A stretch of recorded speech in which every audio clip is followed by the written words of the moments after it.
all I hope for. That's Yep. Well, we're ready to get into the games. Take it away, guys. Let's have a look. Here we go, ladies and gentlemen, getting into the action now between Yellow Submarine and Aurora.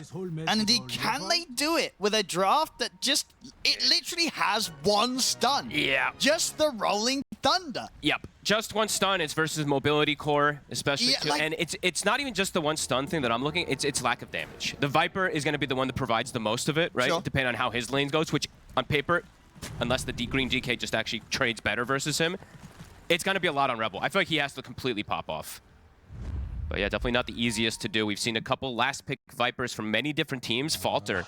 Not at this tournament in particular, but I think last tournament I saw 2 or 3 last pick yeah, Vipers. it felt underwhelming. Yeah. A lot of the times. So yeah, I'm curious to see how that matchup's going to end up going. And Yeah. talking about the other heroes, because I don't want to just focus on the Viper DK, Aurora also has the strongest safe lane in the game, in my opinion. They have the Jakiro PA. I feel like this lane just doesn't lose. You have so much spam, so much push, and they're playing versus a relatively, like, not the strongest in particular, right? It's a Pango. They had to kind of sack the Pango toward that off lane, and he is very important to have a good game because he needs to get that Rolling Thunder online early, too. So, yeah, definitely concerns for the side of Yellow Submarine, but if they can get a snowball going, that's the key to their draft. Yeah, there has to be a big snowball. It really does feel like that if you're Aurora and you lose the game against a draft that literally has one stun, then you've done something horribly wrong, right? It's like they're going to be kicking themselves if they get beaten by this sort of line. Because there's a wild one. It's not even just that they like the. You know, Yellow Submarine doesn't have stuns. Aurora's draft is just beautiful synergy, right? DK, great push. You have the backup of the Tide for the team fight with the follow-up of Jakiro. You have silence plus break eventually from PA with the, you know, Muertos calling, so you have ways to kill it back. That's why it just looks, it looks complicated. Yeah, so we'll see how it goes. This is the thing, right? If Yellow Submarine win this game, these guys are crazy good. You know what I mean? 'Cause they've really sort of, it feels like they've shot themselves in the foot with the draft. So if they can outplay and take this victory, then yeah, these guys, they're great. Yeah. This is going to be crazy plays from them. And let's see how it ends up going. Let's see how the lanes go. I'm mostly going to be looking at mid, especially in those first few waves. I know DK does very well in the first few. Sure.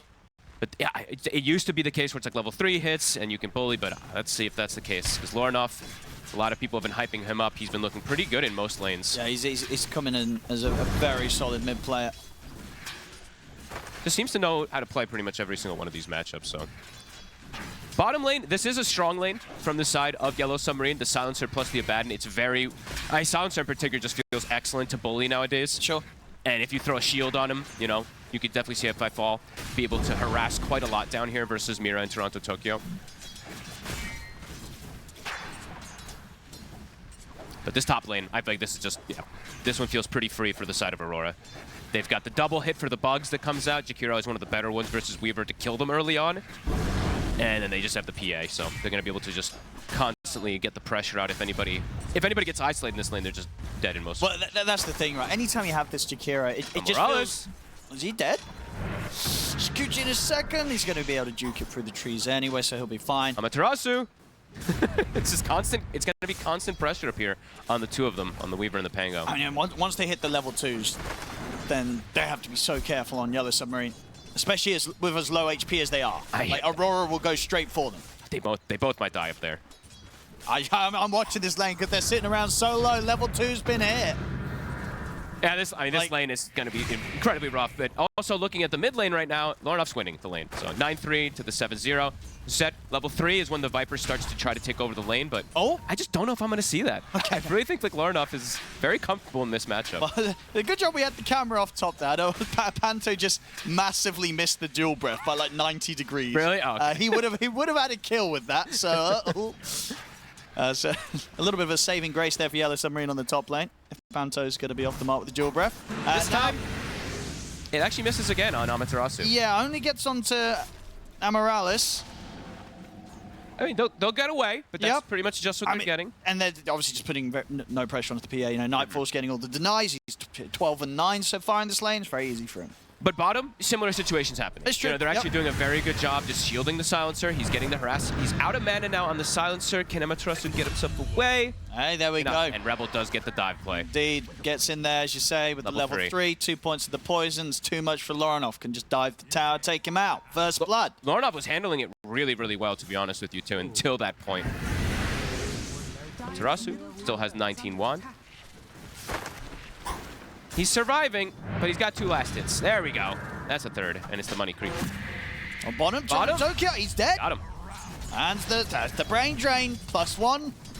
But if I fall... Yeah, they're punishing hard down.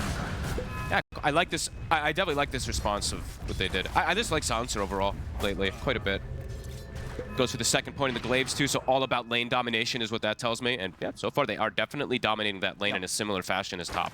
And what's your vibe with having the Abandoners carry, right? Because most teams right now, they're doing it in the off lane. Like having it as one, putting everything on the shoulders of the Abandon. I'm still a bit mixed on it. I feel like it does fit better toward that off lane, but in some situations maybe you just have to flex it or move it around. It's a tempo-based thing, right? Like you want to be able to get ahead and stay ahead. Especially versus something like PA when you're playing it. Not to say that Abaddon isn't strong in later stages just because of the matchups that he's against. Sure. But even saying it's a tempo thing, right? It's still a hero that you're picking and putting in your safe lane that wants to farm a Radiance. Yes. Right? It's a bit, it can be a bit slow, but it is about tempoing anyway, because you don't want to go super late versus PA with Abaddon. Sure. So it's what's going to put the Radiance into the Manta, and then you're just trying to take over the game. Essentially, yeah. Mira continuing to try to trade it with if I fall, but it doesn't work that well versus the Glaives. Larnoff still 26, Rebel 18-4. Toronto Tokyo should be okay there. It's both offlaners with the struggle so far. Mira! Ooh. He'll live. A nice try with the blood grenade, tries to get that extra bit of damage in if I fall. It's not enough. Has to be some of the lowest CS on both offlaners I've seen in quite some time. Neither of them are really able to get last hits. Toronto Tokyo getting bullied again. It could be a brain drain. He's turning. No, he's dead. Not enough. Now we got another +1. Yeah, this is not a game to be an offlaner. Yeah, really, they're playing this lane bottom perfectly. And he's going to be able to go for the corrosion next if he'd like to, too. He's got phase boots. Very good place. Very good individual plays from the two of them there. If I fall zoning Mira, while Nesphere is just zoning Toronto Tokyo the entire time there. I mean, this has got to be the big thing, though, right? The fact that the mid lane, even with Laurenov dying, he's 27 for 6 against 22 and 4. You're probably feeling like the Viper pick hasn't done as much as you would have hoped for it to do in the mid matchup, right? No, I mean, well, he's going to have to continue still accelerating things, right? Next 10 minutes or so, it's going to all be about domination if he can. Amaterasu steps up a bit forward. He's got a shield crash. Well, they'll still be able to chase him down. Should be dead this time. Sure is. Speaking of the other offlaner, mid though. They're going to get in and get Lauren off. Mira's going to try and see if he can clean up Rebel in return. Oh, one more hit. He's got it. Yeah, he's got him. Even without the dead shot coming back up. So, again, we're having Rebel here kill off Lauren off, but especially if he's dying in return, and the fact that the farm's still good for the DK, it still doesn't feel terrible for Lauren. No, not at all. Most definitely not. Morales. He might be in trouble. He is looking pretty dead. They got him as well. So Mira not only getting the sort of chance to take down the mid with that rotation, is also around to help take down Amorales. Mira, I saw that. He used his clarity while he had the bug on him. Oh, his first game of the day. Both waking up a little bit. Waking up. Toronto Tokyo again. Won't be chased out this time. But again, put to 40 HP, so difficult for him to walk up and get last hits. He is still having a bit of a better time than the Pango, but it is still a pretty miserable time. It's close, yeah. It's what, sort of got about like half a level of XP ahead of what Amaterasu has been able to get out of his lane. And like 100 gold or so of difference as well. It's close, but yeah, it's pretty rare that you see a game where both offlaners have equally as rough as of time. Yeah. And that's how this one's working out. Both of them are struggling. And now he caught right back up. Yeah, 2 extra last hits, so Amaterasu is even on that gold again. Shrine of Wisdom will be taken by Toronto Tokyo. Nesphere is 6. Yeah, he's ready to start diving in. Looking for Mira. And he's going to get it. Down. Yep, easy kills. Continue for Nesphere on this ball. He got 3 kills already here on the safe lane of Baden. He's Benko for Tokyo as well. I mean, he's literally just walking him down, but not going to be the case. It's going to be a good timing on the Radiance. Both carries are going to have their kind of core item very fast. Nightfall with the Battle Fury, of course. And yeah, with these sort of kills, Nesphere looking towards that Radiance. And they're pressuring mid tower too. Rotation now from the Silencer. So now Rebel has a nice advantage. 700 over, and he might get this mid tower as well to be able to open up the map for him to move to those side lanes. Hey, and the panel did say it too. The Viper Strike. Sure, you can't break all 3 targets, right? But moving to one of these lanes, you can set up for kills early. throw out that Viper Strike on any of the three. And very likely you can get that kill if you have the follow-up.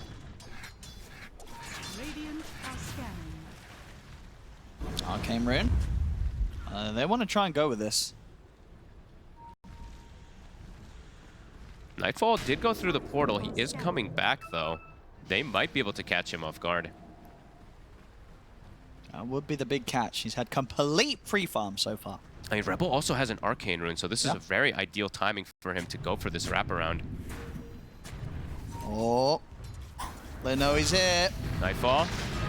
They're going to get it onto him with the ult. Yeah, he's very dead. The question is if anything can be done in return. Ice Path on 3. And now backup comes in. They're going to look towards Rebel first. Oh, my goodness, they both get destroyed there by the breathe fire nuke from Lorinov. Dude, the physical breathe they fire. They just disappeared to that. Oh my god. The corrosive skin no longer does what you want it to versus that fire breath. Look at the damage immediately. That just got deleted. Oop, lag. Big lag spike there for a second. Looked like a bit of a packet loss for a second. That's going to go very nice towards the Blink Dagger funds for Lorinov. Yeah. Getting those kills just like that. They were kind of reading the movement, it looked like. Mira TP to tier 2, so he left a quick TP to the tier 1 tower, and he was setting up for it as his Muerto. So it seemed like they actually knew this was coming. They still end up losing Nightfall, but they do get a great counter trade there with Panto getting a 3-man Ice Path into the follow-up. Very close start so far. Yep. Yeah, just the question of whether a close start is good enough for Yellow Submarine's lineup. Exactly.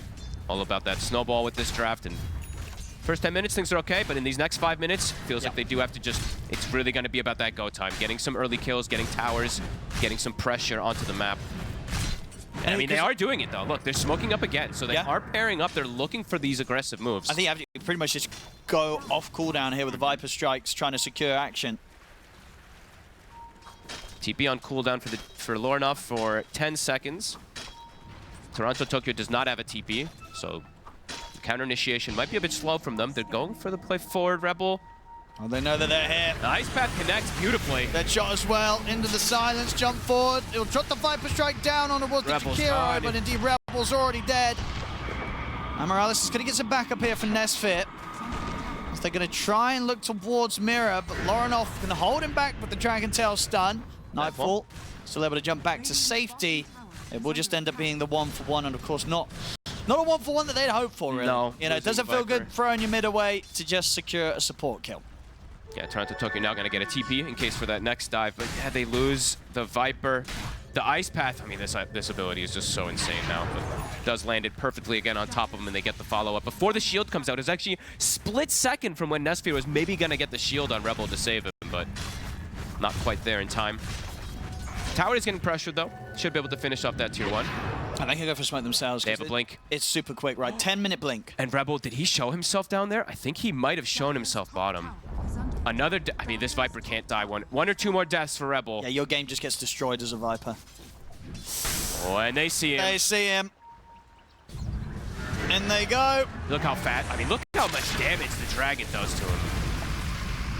Like, there's the potential for Rebel's game to really start falling behind. Like, really? He's in a good spot right now, top 3 net worth, but that could change pretty rapidly. Yeah, Viper, I feel like Viper's one of those few heroes that even in, you know, a lot of heroes have had so much changed where it's like, yeah, you can die a little bit. Viper's always been the case where you got like 3-4 deaths in these first 15 minutes, your game is very difficult to recover, especially if you're the mid laner. I think if you're like the off laner, you can sometimes adapt a little bit, but when you're the mid and you start to die once or twice off of a snowball draft, things can definitely accelerate quickly. 7-7, 2K lead now for the side of Aurora.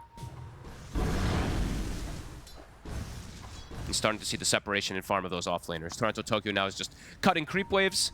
And yet to see a Rolling Thunder connect. Let's see if we're going to have that combo come into play next from Yellow Submarine. They've got Global, they've got the roll. I want to see them utilize it. And we're just going to get to see like how well the free farming safe lane Abaddon can sort of match up to the free farming PA. Because one of them we've seen a hell of a lot more from the position 1 and has had a pretty good success, the PA. Can Nesfear show what he can do when he's taking the Abaddon to that safe lane? It just seems like such a good matchup for the PA, though, right? Because you get your shard eventually, someone has a silence, you break him, you silence him, boom. And I'm already seeing, I mean, well, you know, they have the calling, of course, being built in, but they have great ways to be able to initiate and always find whatever target they want to go for with this draft. Good follow-up, too. Just so many different ways of control on the side of Aurora. But yeah, still that 1K lead. But we're getting close to that 15-minute mark like the panel was talking about. They wanted to see Yellow Submarine have a, not even an even state game at 15 minutes. No, they wanted to have a big gold lead. It did indeed feel like they needed to be ahead of Yellow Submarine. From what you can expect with these two lineups. And Aurora's getting to sit back and farm. It's not what you want to see if you're Yellow Submarine right now. But not able to, I mean, maybe not feeling like they have the opportunity to go for the pressure play because they did lose Rebel twice back-to-back. Yeah, they might feel now that they've just got to sort of say, let's get the Radiance on the Abaddon, and then we can try and get Nesphere involved. It's got to hit hard, though, right? They get that Radiance, and that next big hit has to win them a big team fight or get them some type of really big objective somehow, which we are approaching objectives. A minute and a half until Tormentor.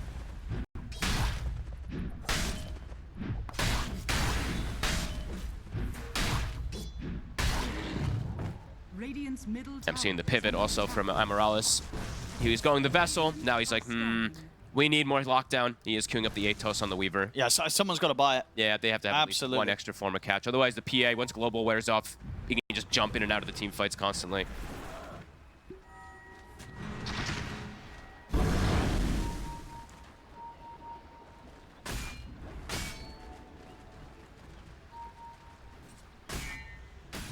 See how they want to approach things, because they're actually not even going Blink Dagger on their offlaner too, so initiation on Yellow Submarine is truly them just walking into fights right now. It is. At the least, they've got a good carry for that, right? Abaddon can just walk. Yes, Problem is, obviously, you just walk away from him. You have to connect like perfectly with Rolling Thunder and Global to have a successful team fight, it does feel like. Yeah, 14 minutes though. The game's slowing down. PA is living the dream.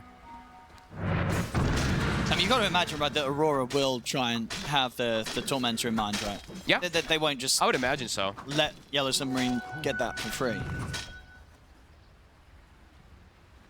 But they're also probably pretty comfortable with this game state, you know, just kind of chilling back, so. Getting a ward behind the top tower. That's a good push here coming around at that time. So, yeah, getting rid of this tier 1 before the 15-minute Tormentor spawn. So it won't be as easy for Aurora to access this area. They might be able to...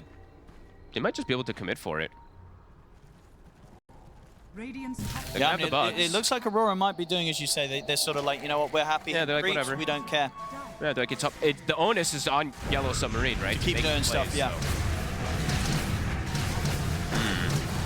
That's going to take a lot of damage. I don't think if I fall can stay near. Morales has time left, so he'll be okay. They got it. Meanwhile, though, top. They get the jump, they get the kill. Or Shard ends up going the way of Amoralis and the Weaver.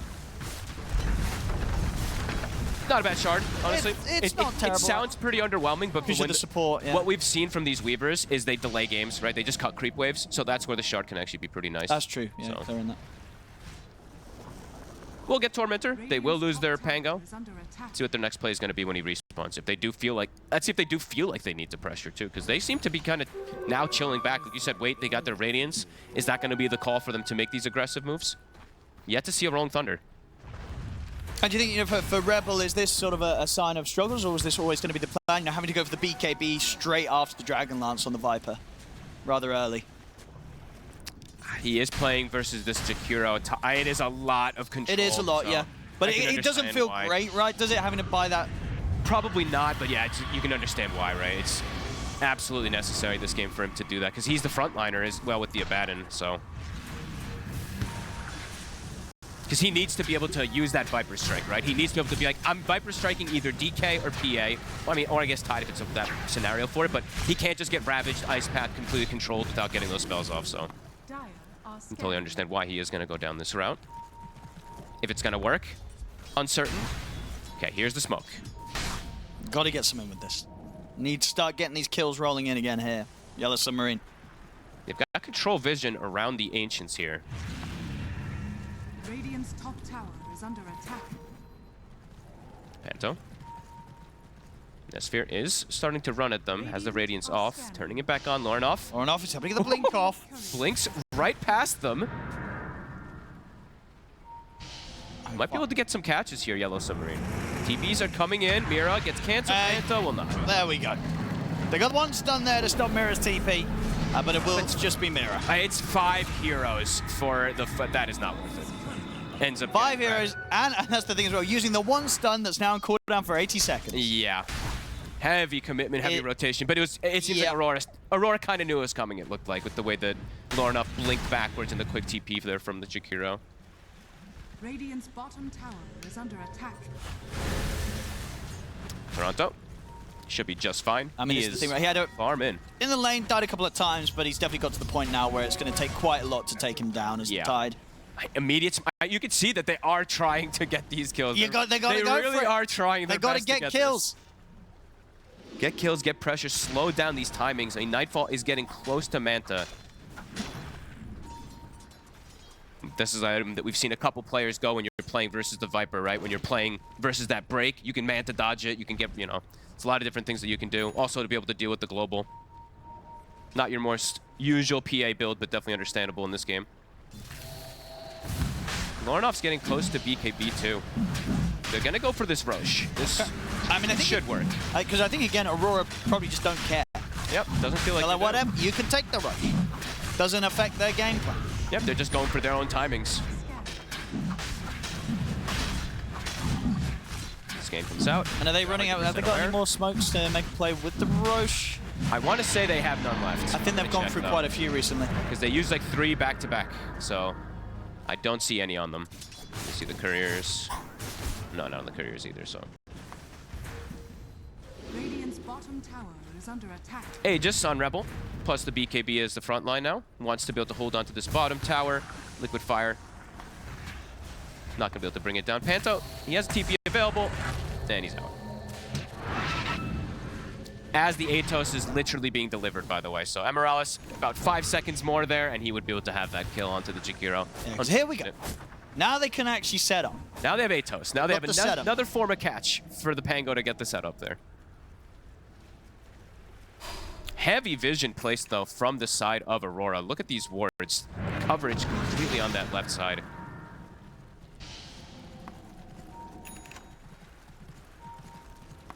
Now we go down the mid. They want to try and force some of these tier 2s. Aurora is smoking up themselves now, though. They have the BKB on Lornoff. He's just going to push out the wave, but they are swinging over to cut him off. With the BKB, though, he just BKB TPs out. If they do get that initial jump on him. If he feels like he has to. Backline, Panto. They get the blink off. They're going to try and see if they can poke at the borrowed time. Here's the roll. Look towards Lornoff. He does, of course, have BKB TP if he feels it's necessary. That's what's going to continue to try and fight Panto here in the fire. We'll put the borrowed time. They get the kill on the Jakiro. But now Lornoff, he's ready to jump in aggressively. I mean, he's got the BKB. He's ready to get a kill and get out of there. You know, he says, you want to kill one of our supports, I'll kill one of yours. And look at the sneaky play. Mira, instead of joining, he's going for the Shrine of Wisdom. And nobody's backing off for this. He looks like he's got this one. Pango's starting to connect over, but he doesn't make it in time. He even gets connected by the fear. It does probably reveal one of those wards. But Mira can just play his way out of it. He can just TP. And all in the meanwhile, that play's happening top. And Toronto Tokyo has literally not stopped hitting creeps. Nightfall was just hitting creeps the whole time too, so I mean, they understand their game plan. There's a bit greedy. Mira, you know, I guess that's sort of habit. He stacked that camp when he was getting the shrine. I mean, I don't know if there was a world where he's going to be able to clear it, but he ends up stacking the camp that Amaterasu is able to clean up. That's the Dota brain. Just everything's about efficiency. You're looking at the time and like, I can stack this. I have to stack. I don't think he was going to clear it as a Muerta, but yeah, Amaterasu will at least take that stack. Hey, they're keeping it at least the thing is what they're doing is they're keeping it only at like a 3K lead, right? But yeah, it just feels as time goes by, it gets scary and scary. Yeah, that 3K lead feels massive. Yeah. But just when you consider the heroes and what Yellow Submarine need to kind of do. Global comes out.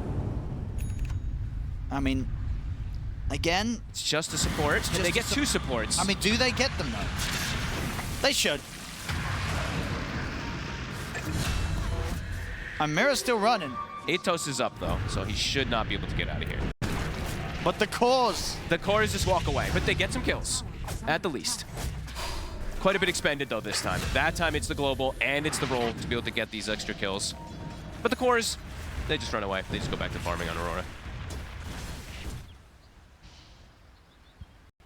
This is the funniest gameplay I've ever seen from Toronto Tokyo, though. He's literally just hitting creeps.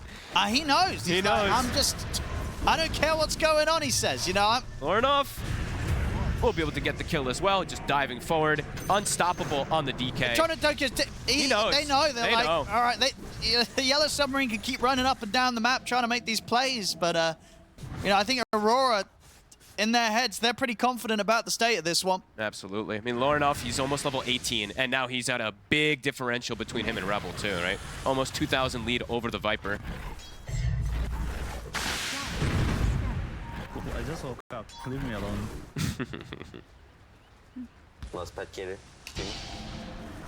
BKB soon for Nightfall, too. Aegis is about to get reclaimed, so they haven't been able to get much out of it either, besides just surviving. Posturing in the mid again for Panto. But it's just supports. They're not even going to be able to go for him here. They're going to try and farm at the Silver Edge on Nesphere. It's going to take a bit of time. Okay. Have that break. Another response. break. Yeah, another one. It is all 3 cores that you do want to break, of course. They do have the Ags on Amaterasu also.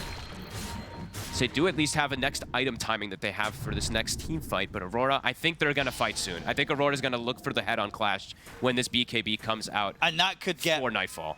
That could be the moment where sort of reality can hit Yellow Submarine. Yes. Line up in the face, right? They're going to try for the push here. Toronto Tokyo set up. Is the BKB coming for Nightfall? It is. I think the Aurora is going to come over here and look for this fight now.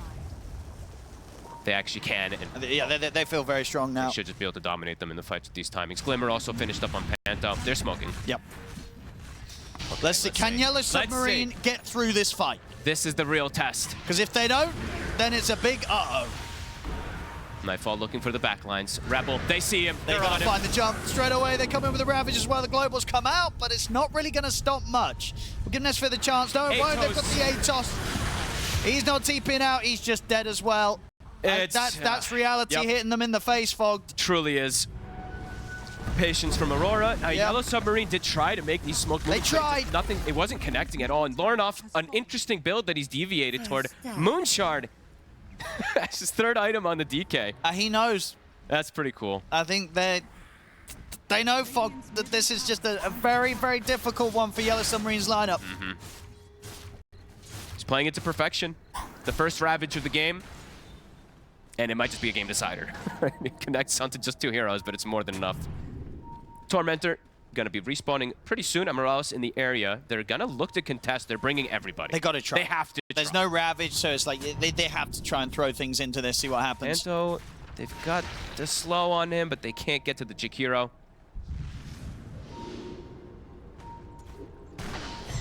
Let's see if they can execute this fight. How long on Ravage? It is on cooldown for 70 seconds. It's a long time, so they're gonna have the chance to fight without the threat of the Ravage.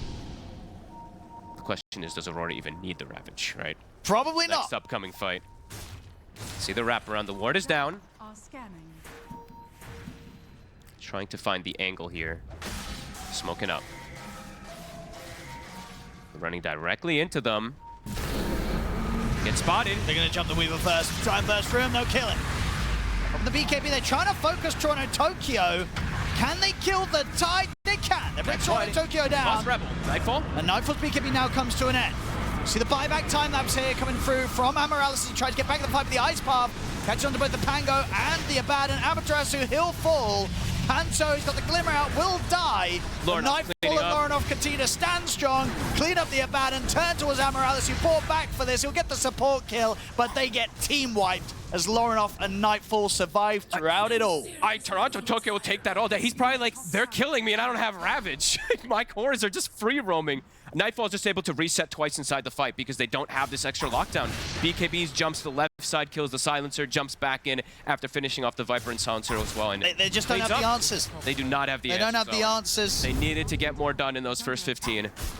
This really has felt like a game where the writing's been on the wall for quite some time. Truly. And look, yeah, they have to commit they feel they have to commit everything versus the Tide. But yeah, it just allows Nightfall. Well, Nightfall is actually getting some focus on it, but I'm watching Lornoff. He literally just auto-attacked freely the entire Nobody wants to hit him. No one wants to They know, they're like, we can't kill this Dragon Knight. Let's just try and ignore him and hope he doesn't do anything. It's tough. Not really. I mean, his build it's a little funny with the Moon Shard, but definitely makes sense. And yeah, the Mage Slayer works perfectly to just reduce all the damage as well. It's the standard build for the DK, of course, with that Mage Slayer, but yeah, he just beats on the Abba, reduces all that damage from shield plus radiance. I'm astonished that it only says 64%.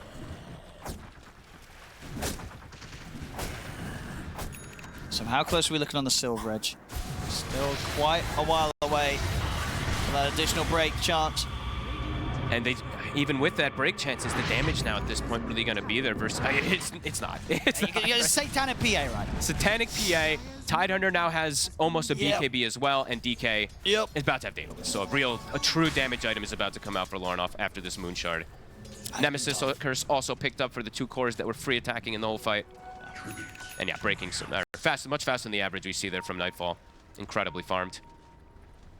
And now Toronto, actually, he's like, screw it. I don't need BKB. Let's go AVULUS, which is actually amazing this game. Yeah, they throw everything onto him. AVULUS He takes most of it off him. Yep. Smoke up from Aurora. Morales. I mean, at this point now for Morales, it might just be exactly what we were saying with the Weavers. What they do is just creep waves and hope and pray somehow that Aurora can throw this game away disastrously. As Roche free for the pickings. Seville theirs.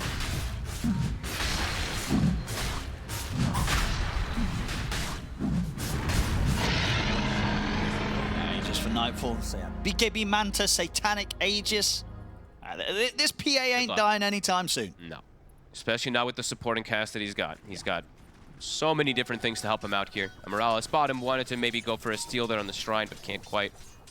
Mira, full Gleipnir finished up now too for the next fight. More control for them. They're gonna commit to kill this Muerta. Can they finish him off? He's got Pierce the Veil. I don't think they can finish him. They might not even get him. All physical damage. Easily just able to pop the Pierce and evade most of it. Nightfall, able to just freely hit the mid tower. By himself. Okay, he's got Panto above him, but mostly by himself.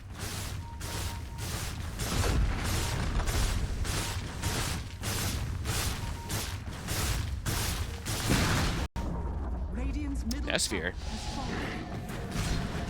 Nesphere. He can't get out of this. He is looking pretty dead. Oh, he's trying to bait them with the illusion. I mean, they just got a AVULUS. There we go. No need for even the Ravage with that AVULUS available. Big crit. Goodbye. Top, Panto. I mean, he's alone up here, and he's got Glimmer, and he might. And there's no Rolling Thunder. We're still on cooldown for 20 seconds. Sneaky. Oh, they're actually joining. Mira's coming in to join him.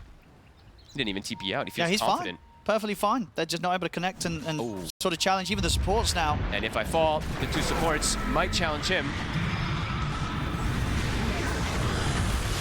They gone. Look at Nightfall giving it to the supports. He could have jumped in and taken that kill. He had creeps to hit. At this moment, that might even be worth more. You know, it's a rough game here for Yellow Submarine. It is. But one, at least, you know, this is the good thing. They definitely know as well, right? Yeah, when you've ended up with a draft like this, it's like whatever you draft in game 2, it's gonna be better, right? Surely. It's gonna be better. So you can just kind of note this one down as the draft weren't too great. Game 2, we're gonna give ourselves a better shot because these guys can play. We've seen them have some great wins. This one, I think they just really sort of dealt themselves a really rough hand. Agreed. And they tried to make the moves happen. They understood how difficult it was, right? They tried to make like 5 smoke movements. They tried. 16 minutes, but none of them really connected. Free racks. On to the next lane, tier 2 bottom.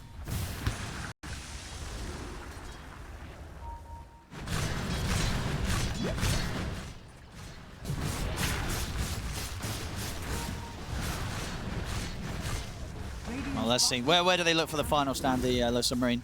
Do it around at tier 2, do it on the high ground. They're coming out with the smoke. YOLO is pretty much what it seems like. This might be the last fight left in them. There's still 2 minutes left on Aegis. The tower's already gone. Morales trying to give information, puts a ward on the side. Then they see him. They've caught him. They'll kill him before he gets a chance to get anything off. Nice little stun there from the neutrals. The congregation. Look at the deep. That neutral camp just hit more stuns than Yellow Submarine's been able to do the whole game. Very true. It's just the nature of their draft. I'm seriously getting tired of this place. Here we go up to the high ground. What's the plan? It's a good question.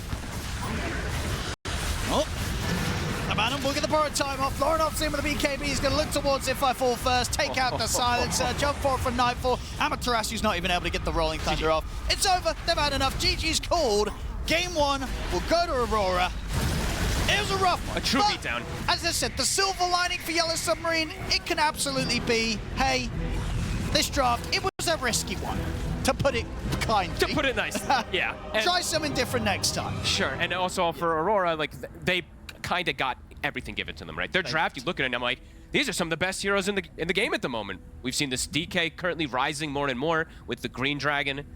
Jakiro is insane, PA is insane, Tide's been on the rise as well too, so yeah, just back to the drawing board a bit there for Yellow Submarine, but at least we did get to see that they understood how difficult it was. They tried to swap like we could see the desperation. So, yeah. They tried to struggle their way out of a rough start. But there we go, Aurora, it's all there. To the Foggy Pixel duo. Hello, thank you very much, Richard. Yes, we're ready with the action here for Game 2. Apologies for the delay, ladies and gentlemen, but we're good to go now. Everybody's on the right heroes that they want to play, and we can get stuck into the action. This time around, without a doubt, this is definitely a better draft from Yellow Submarine. Right? Infinitely last game. There is potential with what they've got here. Yeah, we'll talk about some of the facet choices we've got coming out. Yeah, there's a Frost Dragon. I don't think I've seen the Frost Dragon picked by many people at all, so that's really interesting to me, especially because it's the safe lane too. So sure. Yeah, I've seen pretty much strictly corrosive now because the Fire Dragon got nerfed so much. So really interesting that he's going for this one because it's also the versus healing usually, but there's no healing because Abaddons don't even skill Miscoil. So I mean, it's interesting. We'll see if it ends up working, but the slow's very strong. The slow is very strong, but there is a Storm Spirit and a PA with evasion. Sure, they're jumping around. They can jump around, move around, target to target. As much, so. Yeah. I'm curious to see the approach from that. And then also they have the, if you look at the Lycan, he has Pack Leader, I think I saw, right? So yes. rather than going for the Alpha Wolves, he's looking to play with summons and look to surround. I think that's versus the two supports in particular, why he's doing this one. But Alpha Wolves are also very good versus the supports and good versus Storm. Yeah, interesting. Just different approach for sure coming out from Yellow Submarine, more of their style, and we'll see if it ends up working. My one thing that I do have to say is, it's a different draft. It looks infinitely better than that first game, but I do feel like it's on a timer again. It's a draft that does have to look to play fast and get quite a bit done because you're playing versus a PA and Storm Spirit. No, absolutely right. Yeah, this is the thing. End of the day, Aurora, they still got kind of those core two. Arguably, maybe even the best two right now. And even one of the best third. Lorinoff and Nightfall, and you think the Abaddon also, yeah. Well, we saw obviously last game, Submarine's tried out, but it was in the carry position. Exactly. Toronto Tokyo back in the more natural position that we're seeing Abaddon being played in right now. Yeah, I'm liking it Seems much. pretty good. I like it much more as the offlaner. It just seems to, it gets like the same item timing, it feels like. So it still feels like it gets super farm and applies the same pressure. So we shall see if this approach ends up working out from the side of Yellow. Sure. On this bottom lane, so it's like Marcy duo. Well, Marcy at the moment a hero that you're not a huge fan of. I mean, I'm a huge fan of the hero because sure, it's fun to play. It is fun. But unfortunately, or fortunately for people, in pro play, I think it has one of the lowest, if not the absolute lowest win rate in all of pro games. It's a very difficult hero to execute. I think they mentioned on the panel too, they're using the pick-me-up facet more recently than the fleeting flurry on the support. So they don't even transition. And it can be a bit of a hit or miss. That's an overall win rate there. It's just here, right? Not been too hot. 15% win rate. That's out of a decent amount of games played. And Lord up in this mid matchup should have a pretty free time as well. It's one of his favorite Look at the heroes. They might get kills here. Amaterasu, he's gone. Got him. I mean, Silencer plus PA, similar to that Jakiro plus PA. Silencer's very good at bullying currently, and has he got this as well? He might have him. He might have to salve. He doesn't use the salve.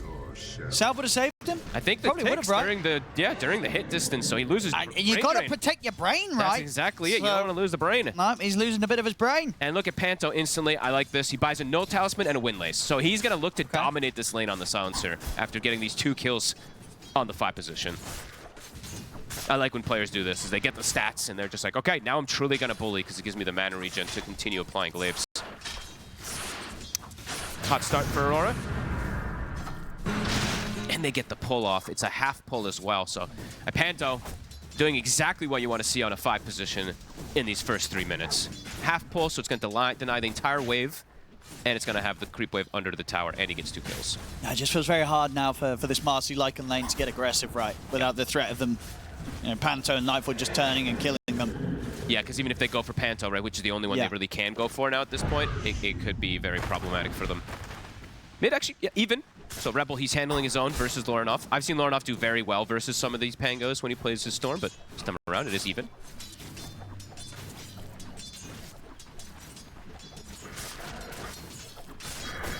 And it's time for DK to be left alone. So this is the other question now. They do get the lift up on Nightfall, but this does not look like an easy trade. And yeah, because Panther could just keep pelting them with its glaives coming in. Amarallis is dead. Nightfall can easily jump away. Amaterasu can't chase him. So more brain drain here for he's up to 3. And top, it's a jungle Veno. So now he's laning it versus Shadow Shaman plus the Abaddon by himself. Amaterasu's actually going to have to TP out. Didn't pop the stick before it. Okay, he'll live. Whew. Top, they're going aggro. Nesphere is by himself. See if iFull can head over to help out. Put some Veno wards on Nesphere to slow them down. Mira's dropping low. The tower. Whoop, shield comes in. Mira will indeed die. Now Tokyo. Maybe they could play for the Abaddon kill as well. He's got level 1 charges. Shield up in a second. Man, Jungle Veno is so insane. He just walks in and joins, and this is actually almost getting the kill onto Tokyo. I mean, they really want this. It's gonna be so close. He's gonna be fine. Live. And they get the kill again. I mean, down bottom, and he just used the TP. Remember. Panto, 4 brain drain. Already, at 4 minutes in. So no TP on the Lycan. This is a problem already. Because this is the thing, right? It's not just the fact that there's a silencer popping off. It's the lane that the PA's in, right? Exactly. You know, Nightfall's having another easy start. This is all pre-corrosion as well, too. I don't even know if he's going to go for it. I mean, he has like most of the components, but he might just not do it now. We'll just rush Battle Fury. I think he's just going to rush Treads Battle Fury because he can just go Blightstone Band and turn the band into the Treads. So yeah, he doesn't even need to go Corrosion to be able to dominate the lane, as they've already done that. Lorinov looks like he's actually maybe giving some respect to potential rotation. He's jungling until he gets his level 6 on the Storm, because he doesn't know where the Veno is ever, right? So there is the potential that the Veno just comes out behind you, even if you're in the mid lane as a Storm, and just catches you with the Pango. So being careful there on Lorinov.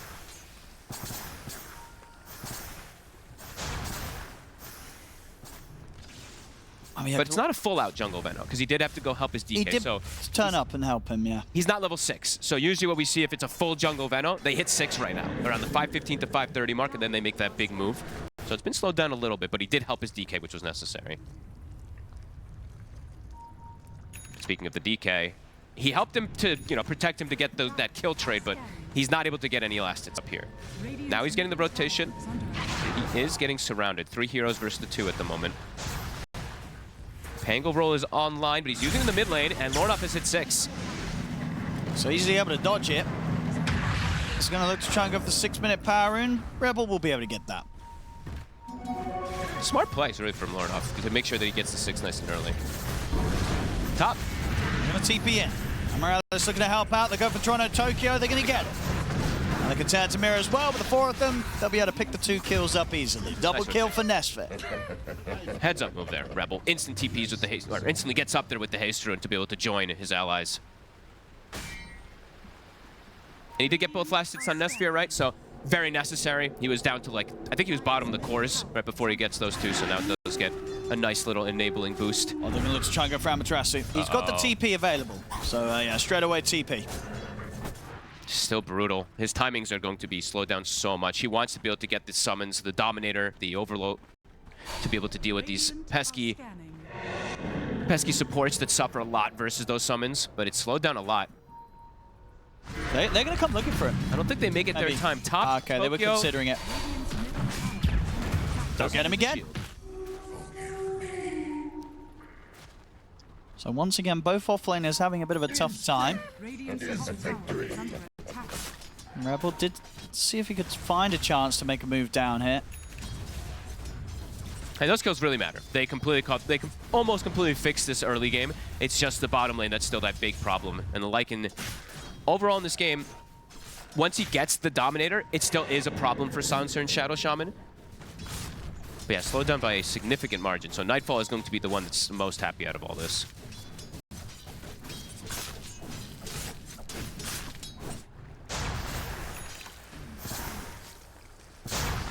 I mean, will they try and go down there again with the Pango, do you think, anytime soon? Or, like, well, when is sort of the window to kill the PA? Maybe if you want to rotate the Pango, you send the DK through the portal, and then you go for like a wraparound and go for the tower push as well, too. I could see that. Low enough. Almost actually have the burst for him. Rebel can try and chase. He's got a fair bit of mana left. And yeah, enough to get safely back towards his base. We'll see the TPs come in. Here up. Can he close the gap onto Rebel? Not quite. But the cat... Oh, Nightfall's actually cutting him off. They might might just still be have a able to. chance, yeah. A little bit of a block. Oh, yeah, they got him. Yeah, they do, and they're going to get some more brain drain here for Panto. +5.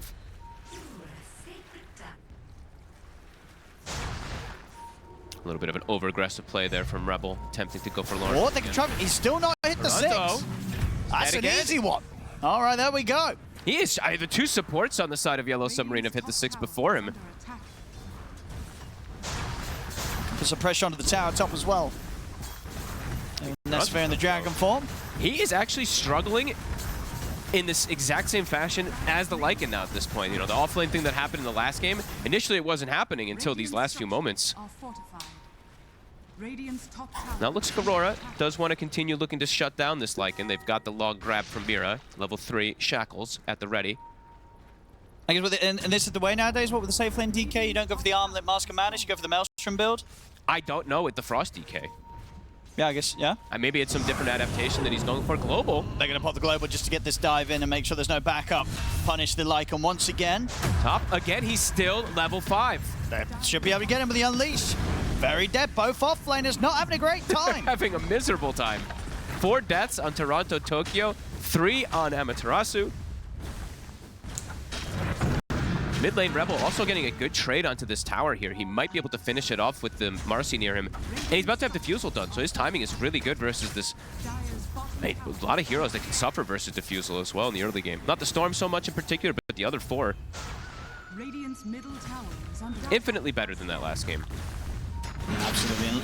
Well, a lot more potential this time from their draft. Yeah. Actual disables and ways to take fights. If I fall, continues to get this jungle going. Toronto Tokyo finally makes it back toward top. He has it 6. If I fall, we'll be okay.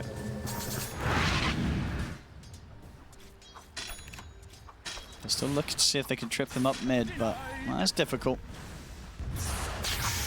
Should be able to finish off the tower here.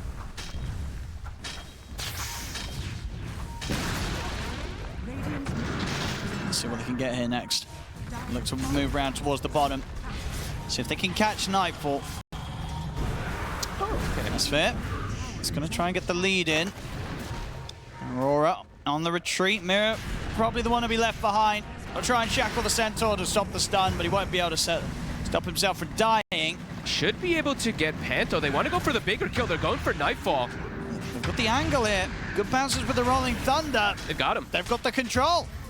The moves are hitting. And Amaterasu seeing if he can also pick up this silencer kill to the side. Is under attack. Should have him. Can Panto somehow play his way out of this? Oh, He's got it. they got the stun. There we go. Good Huge moves move. from Yellow Submarines here. Take out the 3 of them. They can put the push down onto this tier 1 bottom. So really getting some of this pressure going. Very nice rotation. Then their lineup, that's what this lineup is about, right? It's about taking these early towers and snowballing similar to that last one, but even more so about taking early buildings with both the DK and the Lycan. And did get some stats, by the way. So Fire Dragon is only 3 times this tournament, 13 on Corrosive, and 7 on Frost, actually. So I guess it's been on a lot of the games that we didn't get to catch. Yeah, we've not casted any on the games that we've had with our Dragon Knights tonight. And how it's been winning? I can get you more of that in a moment. So I remember earlier, one of the facets did not have a good win rate. And Nesphere top, they're setting up for him. Big pull. Global, he's relatively tanky. Not enough, though. See Amorales and if I fall. Oh, off the mark. Off the mark with the rebound. Serpentborn's going to get dropped down. That's awkward. I've got the shackles holding in place the Mars seat. So yeah, sometimes it misses. The pick-me-up sometimes can be a bit of a grief. The Gregen Rune, Lorinov won't continue committing for the Veno. A big hit. They will be able to get the DK, slow down that farm. Nightfall, Battle Fury's finished. His timing is still incredibly good. Yeah, still very much the ultimate concern in this game. Truly. Free farming PA. His track record's been pretty good for those PAs. Yeah, the Submarine, whilst they do have a little bit of a lead, is it going to be enough? That is the question. Because it does feel, like I was saying, I feel like it's not exactly the same as the last game by any means with their draft, but it does feel similar in terms of timing. But they are transitioning right now already into having these 4 cores as we do see most times with the Venomancer. Level 9 up on him. If I Fall has Solar Crest on his way toward his mech. So in these first 15 minutes, they are very strong in team fights. Enough. Oh. Quick dodges.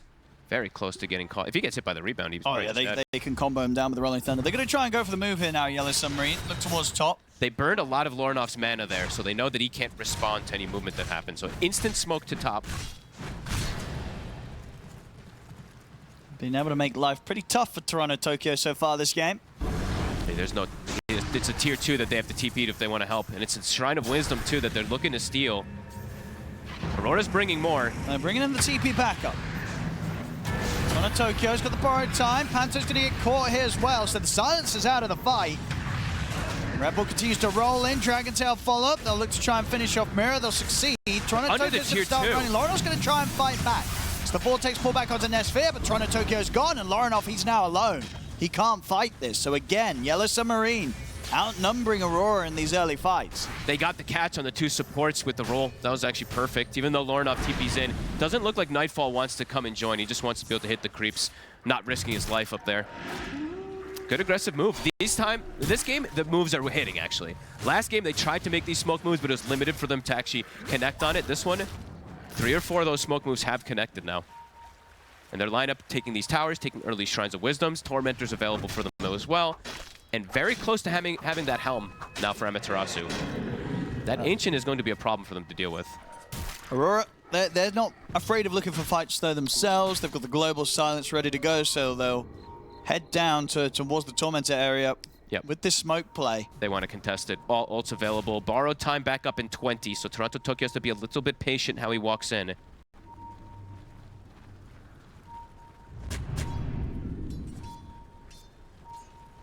Mira, just charging forward because they've got the global. They're going to try and jump Nesphere. With the Vortex, the rebound's already going to take him out. They're still going to try and chase on, but that rebound will get them enough space. That was beautiful. They waited too long for the silence. And now they're ready to go back in. Rolling Thunder from Rebel coming in, comes to a great angle here to allow them to kill the silencer. Also gets the back into the rebound follow-up from Amorales is perfect here. Once again from Yellow Submarine. They're taking these fights pretty handedly. Backline Mira, can he finish Nesphere? He actually will as the Shadow Shaman. They do get 2 kills, but they will lose 5. Yeah, they get the team wipe. I mean, yeah, these fights for Yellow Submarine, good moves, quick moves, and great saves from Amorales. And initiations.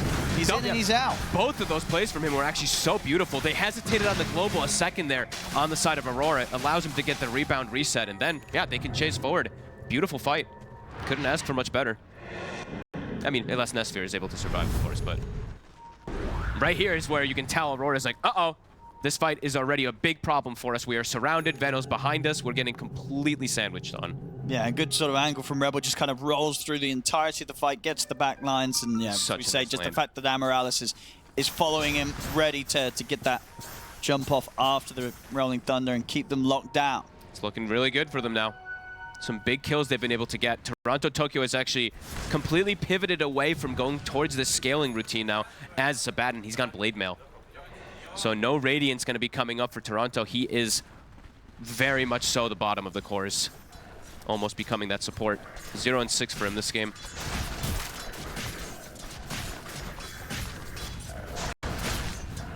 And Amaterasu, even though we said he died those 3 times in the laning phase, he's got his core item. He's got the big one that he needs to be able to assist with the team. And for Toronto Tokyo, he cannot assist as much as this Lycan now at this point because of how poor he's become.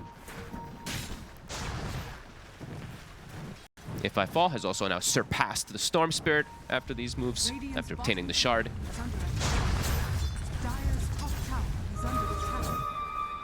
And it's looking much better for them this game. Lord off, zip forward again, but Rebel. Yeah, it's hard to catch him. It's pretty deep here. Global. But does he have the damage to finish him off?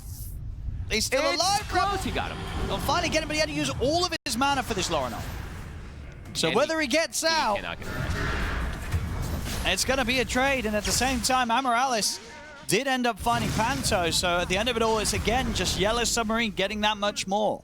And it's a heavy force. I mean, Aurora may be feeling a little desperate, at least to force some type of action here. They are getting still good farm on Nightfall, but that one feels pretty desperate, at least. And it feels like just, yeah, unnecessary. Did they need to go for that tier 2 dive? They've got a PA. He's hitting creeps. He's having a great time. Do you need to be diving tier 2s? I don't know. Like, sometimes it might be tempting because you're like, oh, we have global up. Let's make global. Let's have something happen with global, but super diving that far, not worth it. Glyph on cooldown. Yellow Submarine looking to set up on bottom tower. BKB's finished for Nightfall.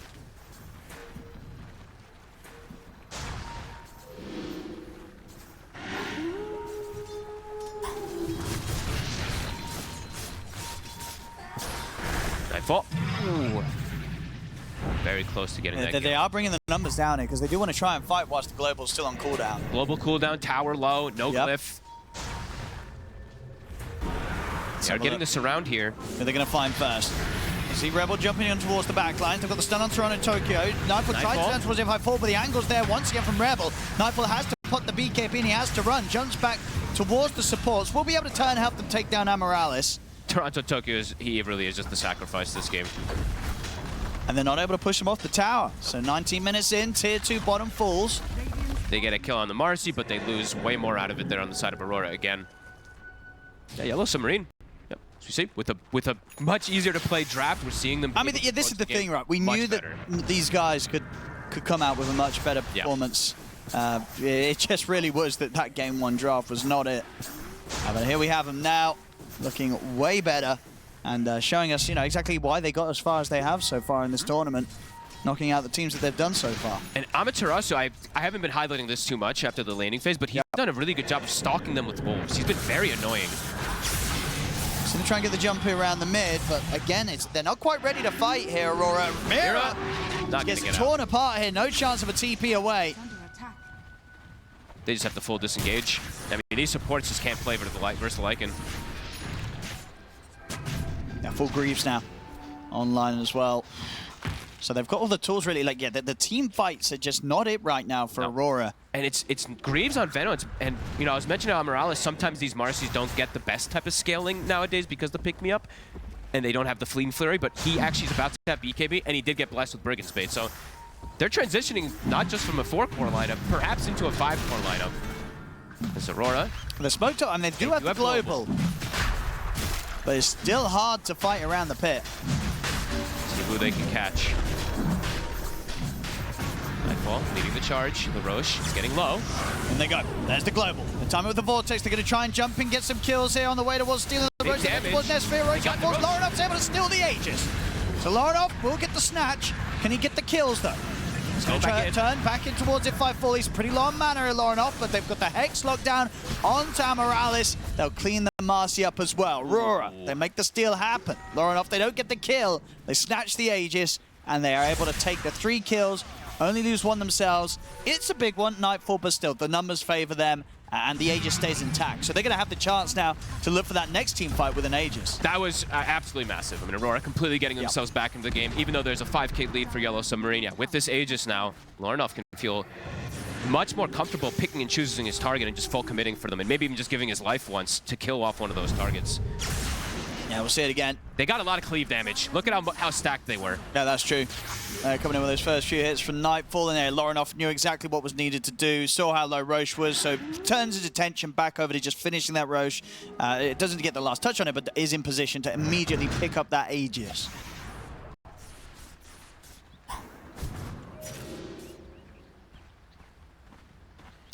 That's huge, honestly. Just denying an Aegis away from a team that wants to snowball, because that's the one thing we're saying, right? Yellow Submarine's draft still wants to be able to get ahead and stay ahead. So losing out on an Aegis to be able to continue getting that pressure, it's going to hurt their momentum quite a bit here. Now this is going to give Aurora time to get their global back up for the next play also. So 20 seconds until that's going to come up, and Yellow Submarine has to hesitate. Wait for BKBs in particular. DOTA Plus definitely favoring the PA. Yeah, absolutely. I mean, the fact that the team is 5k behind, but still given a 73% probability, I mean, indeed, the PA factor has got to be the reason why that's pumped up. Yeah, they need the BKBs to come out for Yellow Submarine, and then they need to get quite a bit done with it. The AC is about to be finished too, so maybe the next Tormentor might be that next choice for them, and then look for still wanting to team fight, but you have to be very careful and very aware of the global silence and the jump. Have to have some way to protect Rebel to be able to get his Rolling Thunders up. Taking the jump on Tarasi. Here we go. Every time with the global. He's got the AC finished. Into the Vortex drag back, but that could rebound to try and take it away from them, but Nightfall's ready to close the gap. As he's in with the Phantom Strike, takes out Amaterasu here with Lorinoff, and Amoralis will also get cleaned up. They can make these plays now, and Yellow Submarine can't seem to stop them. Aurora feeling good in this game state now. Even though that AC was finished, they have more than enough magic damage, and they did get the shackle off before the rebound. You saw Mira with the tongue, the long distance, keeping him in place. He's got the lens now, too, to play from the distance. And now he does actually have a Ghost Scepter, so they're starting to get these items on both supports to deal with the Lycan after that whole Roche play. Silence, fool! You can see the way that Aurora's posturing, too. Like, I'm always curious about these type of situations, too, when teams are playing. It's like, if you asked Aurora right now, do you think you're in a gold lead, or do you think you're actually behind? Because I'm sure right now, with the way that they're posturing, it looks like they probably think that they are actually in the lead. I think that they were probably, because they're looking at their PA and they're just like, what, Nightfall's massive. So, yeah, we're in a very solid spot when it comes to gold, even just across the board, even though they are actually on the numbers slightly behind. Yeah, but it's a distribution, right? Because the Benno has core net worth, or even more so than that. So it inflates the lead a little bit. They're going to try for the smoke themselves now. Yellow Submarine still is into this minute and a half with this Aegis. 40 seconds, no global. I think they're starting to feel like they can't fight into global at all. That is 2 BKBs done, right? Okay, it's actually just the 1 BKB finish, so Marcy not quite having it just yet. It's only the supports of Aurora down here right now. Yeah. They're reading the move. And you can see how deep Lorinoff's farming. As close to Yellow Submarine's base as possible. Truly seems to know. And he has an amp damage for this next fight, too. Still 50 seconds on Aegis and Global. It's back up. They couldn't get anything here, Yellow Submarine. Aghanims is finished for Rebel, but they've lost, I mean, completely fallen off a cliff with their momentum. Yeah, that Roche, that Aegis still really was the beginning of the... Again, just sort of the reality of, okay, this is sort of the state that the game can drift towards when they have this PA Storm. Lorinoff, still 30 seconds with the Aegis. Heavy vision committed down here from Yellow Submarine to avoid the gank. Dire's middle tower is under attack. But Lorinoff's just going to cut the wave instead, just to not let them get the push going down bottom. Toronto Tokyo is going to tank the wave. They might go for Tokyo here. Ain't quite. Yeah, it's still kind of hard. Too close to the base. There's kind of, 5 heroes chilling down there for the last couple minutes and not really much been done with it. Guess they're just going to go for Tormentor, but their base might get sieged. I mean, Mira, he's got a creep wave top. He could drop Serpent Wards. It's only level 1 wards, though, but sure, I mean, it might still pressure. Indeed, might be worth it once you know they're somewhere else doing another objective. I think so. I think you drop the wards here.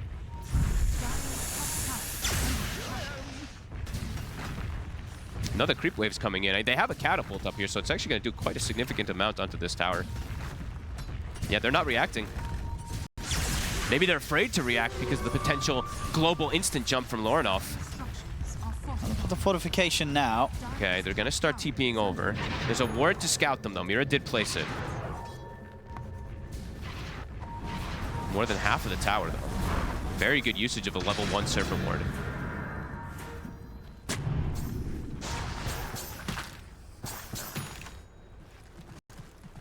Where do they look now? Are you still trying for these smokes, even though that the global's up? You got to try. It's hard. You have to scout them at least. Like Amaterasu, like I mentioned, he's still been doing a good job scouting with his wolves, but they're not getting given these opportunities now at this point. And they all did have to go back to the base, so now they all have to progress outward at the same time. And yeah, it's just gotten a lot harder in those last moments, just because now I was mentioning for Amaterasu, he's great versus the 2 supports until they have those defensive items. And now it feels like he needs a nullifier to really answer them and deal with them, to pop them before the fight starts. They have so many different ways to protect themselves. And who's going to deal with this PA? And that's going to be the big question. Level 20. Level 20 PA. He was the closest on the side of Yellow Submarine. What, level 17 Pango. I mean, Nightfall's that far ahead on the XP and on the gold. Feels like nobody's close to him. Yeah, their timings have really gotten quite shot. I just got the DK stats, by the way, if you didn't want to hear them. It's quite a long delayed, but... The Frost DK is 4 and 2, Fire 0-3, Corrosive 9 and 5. Okay. So yeah, the Frost stonks are going up. Seems like it.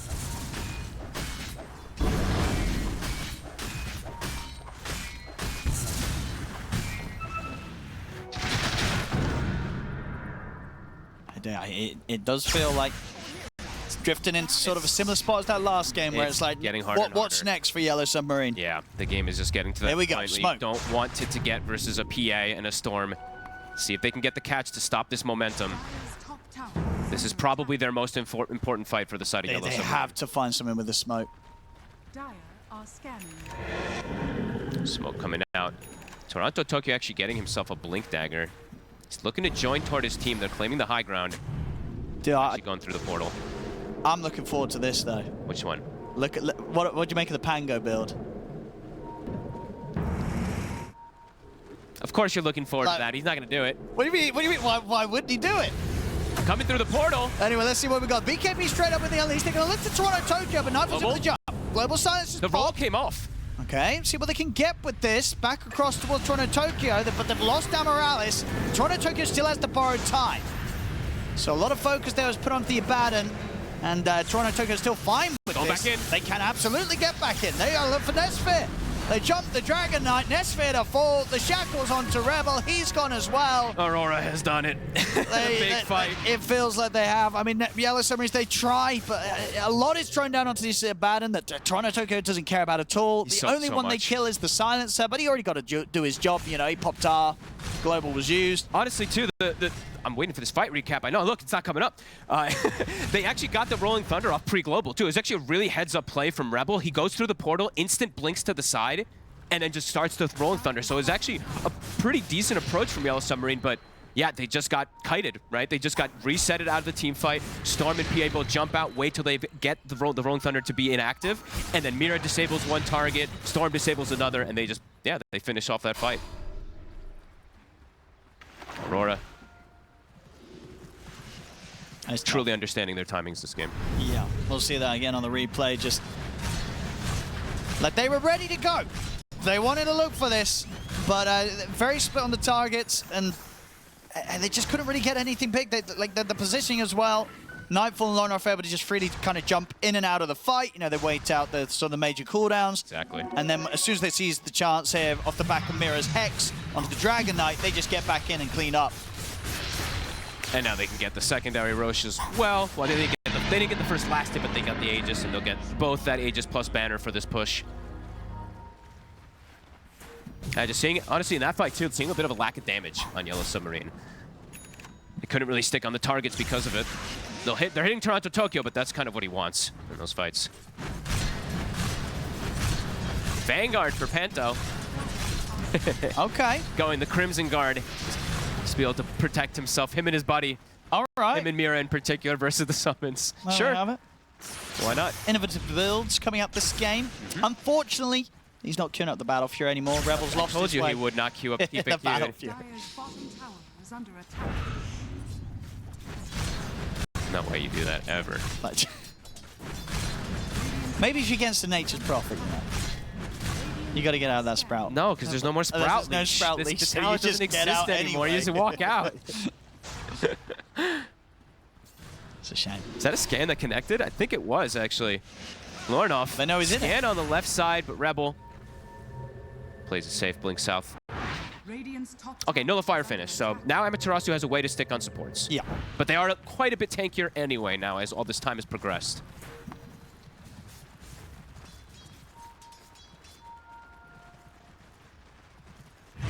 Set up in the base. And now it's scary for them to come outside versus this PA Storm, and they're shoving all the lanes in. So top lane now starting to get pushed in, mid and bottom. They're forced forward.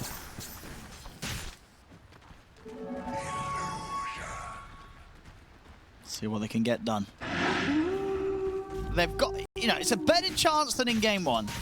But overall, the trajectory seems pretty similar. Yes, absolutely. They do have fighting. Probably going to go. They do have fighting chance, I would say, in this game. It's a very uphill battle now at this point versus the PA with this type of farm. I mean, the PA, yeah, Nightfall's just too far. And Nesphere just doesn't have the answer versus him, right? Like, I'm just watching the DK in particular.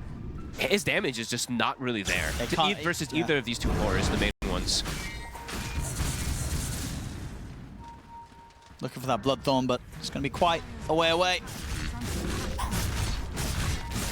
And Aegis Storm, 16 Galvanized. Global's back at the ready. They're going to drop the wards to force the issue.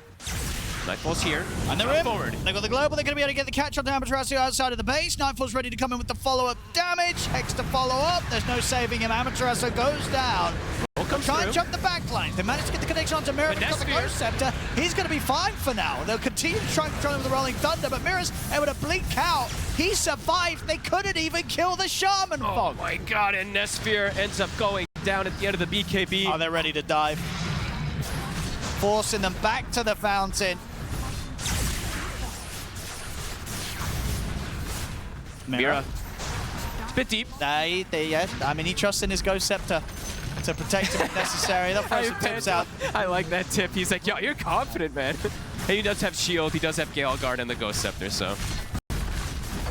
That's one set of Rex. I mean, that's the game. It probably is. That was their big commit play from Yellow Submarine with a Rolling Thunder plus a BKB DK blinking on the Shaman, and they couldn't kill him.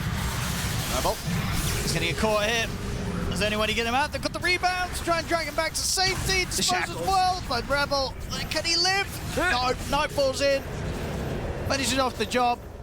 I mean, he can always start tanking the fountain if he wants to dive with the Satanic. Mira's telling them, guys, we have a banner over here. Can we hit the tower? Thank you. And they will. Creep waves up. Nightfall back to full HP. And Lornoff still has Aegis as well. I mean, this is the thing as well. Like, this game, the draft was definitely better than game one, but was the reality of it that it did still have flaws? Because they were doing good at the start. It just collapsed so quickly, it seemed. It's a lineup that wants to get ahead and stay ahead, right? It still is a timing lineup, and losing the Roche is massive. Like, that really is, like, everything. Giving it to Lornoff as well, too, right? Like, him not even dying with that Aegis initially. Yeah, it snowballed things massively. Here we go. Come forward. Going to try for Nightfall, but Nightfall's just able to put the BKB. Stand his ground. And Amaryllis has to run. So no, they just get back into the grab onto the Marcy. He's dead. They'll tap out. They've had enough. GG's cool. And with that, Aurora will take the series 2-0. And it did look pretty easy for them, folks. Game 2, momentarily.